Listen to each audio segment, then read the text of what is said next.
Graça e paz, meu querido irmão, minha querida irmã, da parte de nosso Senhor e Salvador Jesus Cristo. Que bom é ter você aqui em nosso canal, @Movidos por Missões, um canal que foi criado para propagar a causa missionária até os confins de toda a terra. Se você ainda não é inscrito em nosso canal, se inscreva. A família @Movidos por Missões está crescendo, aí um linkzinho logo aí abaixo. Clique, inscreva-se, ative o sininho das notificações para receber sempre o aviso do YouTube assim que eu postar um novo vídeo. Hoje nós estaremos nos debruçando sobre a temática: a grande comissão ou grande omissão? Será que de fato estamos indo ou estamos sendo omissos? Ressaltando que essa foi a última instrução dada por Jesus já ressuscitado aos seus discípulos. E não foi um convite, foi uma ordem. E essa ordem necessita ser cumprida. David Livingstone, um grande missionário na África, meus irmãos, certo dia disse a seguinte frase, abre aspas, Deus teve um único filho e fez dele um missionário, fecha aspas. Quando David Livingstone morreu, meus irmãos, os ingleses foram até Malawi para resgatar o corpo deste grande homem de Deus que dedicou-se anos e anos de sua vida à causa missionária em Malawi. Os africanos disseram, sim, você pode levar o corpo dele, mas o coração dele, nós o enterraremos aqui na África. E de fato assim fizeram, abriram o corpo deste homem de Deus, retiraram o coração dele, o corpo partiu para a Inglaterra e o coração dele foi colocado ou sepultado ali em Malawi. E até hoje, meus irmãos, existe uma igreja de chãozinho batido em Malawi e tem uma placa que homenageia esse grande homem de Deus dizendo: para a glória de Deus e em memória de David Livingstone. Coisa linda, não é mesmo, meus irmãos, quando nos dedicamos à obra de Deus. Mas, missionário, o que tem a ver isso com a grande comissão e a grande omissão? Quando David Livingstone diz que Deus teve um único filho e fez dele um missionário, ele estava querendo dizer que Jesus sabia do texto, do contexto, da cultura, do povo, ele sabia absolutamente de tudo. Então, tudo que ele fazia, tudo que Jesus falava, era com amplo conhecimento filosófico, teológico, antropológico, cultural. Suas palavras eram palavras sábias e palavras de mestre. E, certa vez, Jesus se direcionou a uma igreja, a igreja de Laodiceia. Justamente porque essa igreja deveria estar vivenciando a grande comissão e, de fato, estava vivendo uma grande omissão. Uma igreja rica, mas estava vivendo uma grande omissão. E ele se direciona a essa igreja aproveitando os aspectos geográficos e tudo que está ao seu derredor. Veja o que ele diz a esta igreja. Estas são as palavras do Amém, a testemunha fiel e verdadeira, o soberano da criação de Deus. Conheço as tuas obras e vejo que você não é frio nem quente. Melhor seria que você fosse frio ou quente. Assim, porque você és morno, não é frio nem quente, estou a ponto de vomitá-lo na minha boca. Você diz, estou rico, adquiri riquezas e não preciso de nada. Não reconheces, porém, que és miserável, digno de compaixão, pobre, cego e nu. Dou-lhe um conselho, compre de mim ouro refinado no fogo e você se tornará rico. Compre roupas brancas e vista-se para cobrir a vergonha da sua nudez, e compre colírio para ungir os seus olhos, para poder enxergar.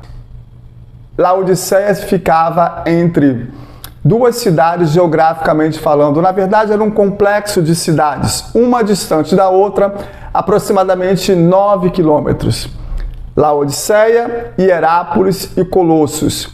Laodiceia se situava ao meio, ao norte ficava Hierápolis e ao sul Colossos, ambas lugares de refrigério, lugar de terapia. Pessoas que estavam sofrendo de males do corpo, males emocionais, corriam tanto para a parte norte por causa da fama de Hierápolis e de suas águas terapêuticas. E ao sul, logo na entrada, havia uma cidade chamada Oregon. Estava escrito na placa, lugar de refrigério. Ou seja, pessoas que também precisavam ter sua saúde emocional e física restabilizada, iam também se banhar nas águas de Colosso. Em Hierápolis, a água era quente. Em Colossos, a água era fria, mas ambas com poder terapêutico. E a Odisseia ficava no meio e não tinha fonte de água nenhuma. A água que chegava por um aqueduto e chegava, lamentavelmente, morna. O que o Senhor Jesus está querendo dizer, meus irmãos? Ele está querendo dizer que aquela igreja era uma igreja rica, era uma igreja próspera, mas para eles estavam completamente perdidos dentro de si. Não sabiam mais o valor de uma alma. Não tinha um trabalho evangelístico, não tinha um trabalho missionário. O que ele estava querendo dizer com isso? A igreja estava presa entre as quatro paredes. Riquíssima, mas não sabia mais o valor de uma alma. Laodiceia, meus irmãos, ficava na região mais rica da Ásia Menor, no vale do rio Nico. Eles eram ricos, tinham o maior centro econômico do mundo. As suas clínicas oftálmicas, eles se orgulhavam disso, mas não eram capazes de enxergar fora das quatro paredes. Então Jesus pega todos esses elementos para dizer que a igreja precisava e necessitava enxergar para poder partir e realizar a grande comissão. Ou seja, a igreja precisava sair da grande omissão. O que Jesus estava querendo dizer com isso, meus irmãos? Ele estava querendo dizer que quando ele deu uma ordem, comissionou aos seus discípulos e disse: ide e fazei discípulos de todas as nações. Todas as nações, meus irmãos, aí do grego ta etne, não é todas as nações, o Egito, o Brasil, o Turcomenistão, o Uzbequistão, a China, a Etiópia. Não, meus irmãos. Ele está dizendo ta etne, de todas as nações. Sabe por quê, meus irmãos? Vou te citar, por exemplo, o Paquistão. Etnicamente, a nação do Paquistão tem aproximadamente 400 nações distintas dentro do Paquistão. Ou seja, são etnias diferentes, costumes diferentes, povos diferentes, assim aqui exatamente como no Brasil. Existem os ribeirinhos, os quilombolas, os sertanejos, cada um dentro de sua etnia com os seus costumes. Então, é muito mais profundo. Jesus está dizendo, vocês precisam enxergar. Há 7 bilhões de pessoas no mundo e 1 a 4 delas não ouviu ainda as boas novas de salvação. O que Jesus estava querendo dizer para a igreja de Laodiceia? Vocês estão orando para que Deus envie tradutores para traduzir as Bíblias nos idiomas que ainda faltam? E, de repente, um membro daquela igreja poderia perguntar: não estou entendendo. Então era necessário esclarecer a ele: existem 1.800 povos que ainda não têm um versículo da Bíblia traduzido no seu idioma. Ei, a parte nossa, nós devemos fazer. E Deus não fará por nós. Uma pergunta que quero lhe fazer: você está orando? Ou você já orou? Ou você tem o costume de orar para que Deus envie tradutores para traduzir as Bíblias dos idiomas que ainda faltam? Existem 166 países no mundo hoje, meus irmãos. São 16 mil povos distintos. Há muito trabalho. Há muita coisa a ser realizada e feita. Jesus disse que o Evangelho será pregado para todas as nações, tá, etne, e aí virá o fim. Mas, meus irmãos, muita coisa ainda precisa ser realizada porque esta tarefa, de fato, está inacabada. E juntos nós podemos mudar isto. Mudar como? Vivendo a grande comissão. Desses 16 mil povos, irmãos, 7 mil deles são considerados PNA. Você sabe o que é PNA? São povos não alcançados. Ou seja, menos de 2% da população desses povos se declara evangélica. Portanto, eles não são suficientes para discipular o restante do povo. Ou seja, 16 mil povos distintos, 7 mil deles PNA, e desses 7 mil PNA, 3 mil são considerados PNAI. Ou seja, povos alcançados isolados, aonde não há igreja, aonde não há cristãos, aonde não há missionários, aonde não tem ninguém, absolutamente ninguém focado para alcançá-los. O que Jesus estava querendo dizer a essa igreja em Laodiceia? Vocês pensam que são ricos, mas vocês são pobres, porque vocês não investem em missões, porque vocês não apoiam os missionários, porque vocês estão fechados dentro de vocês mesmos, porque vocês não vão às ruas, não vão aos estados, não vão às nações, não vão a Jerusalém, não vão à Judéia, não vão a Samaria. É tudo muito bonito e rico dentro da igreja, mas as almas estão perecendo lá fora. Você sabia que de cada 100 reais de oferta, você sabe o quanto é aplicado ou usado na causa missionária entre os povos PNAI? 1 centavo. Há muito mais dinheiro gasto, irmãos, na ornamentação de templos do que em missões. Mais e mais cristãos estão indo para viagens missionárias de curta duração. Isso é grave, meus irmãos, porque corremos o risco de estarmos como a igreja de Laodiceia, vivendo uma grande omissão, mornos, e não vivendo a grande comissão ordenada por Jesus. Há muito trabalho. Aqui entre os indígenas de nossa nação, são 106 etnias indígenas, sem a presença missionária, sem a presença de igreja, sem a presença de nenhum cristão. As comunidades ribeirinhas da bacia amazônica, existem 37 mil comunidades ribeirinhas. 10 mil delas ainda sem presença nenhuma de evangélicos.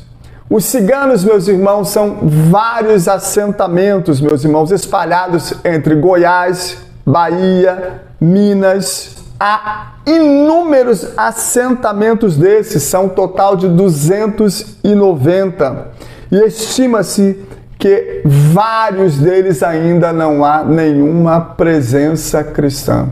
Só da etnia Calombo, 700 mil ciganos.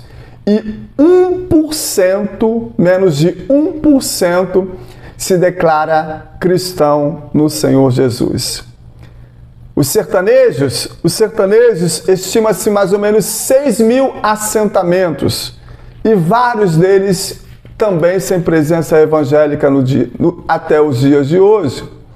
Os quilombolas, meus irmãos, são aproximadamente 5 mil comunidades reconhecidas aqui no Brasil, mas oficialmente mesmo reconhecidas só 3.564.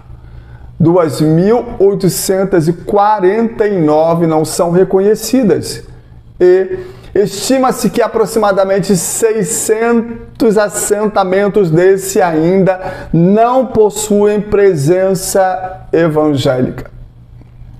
Meus irmãos, os deficientes auditivos, tantos louvores lindos, tantas vozes lindas, tantos equipamentos lindos dentro da igreja, mas vocês, irmãos, sabem que 1% de surdos se declara que estão no Brasil. O que fazer? Tantos cursos de Libras gratuitos aí na internet, não é verdade?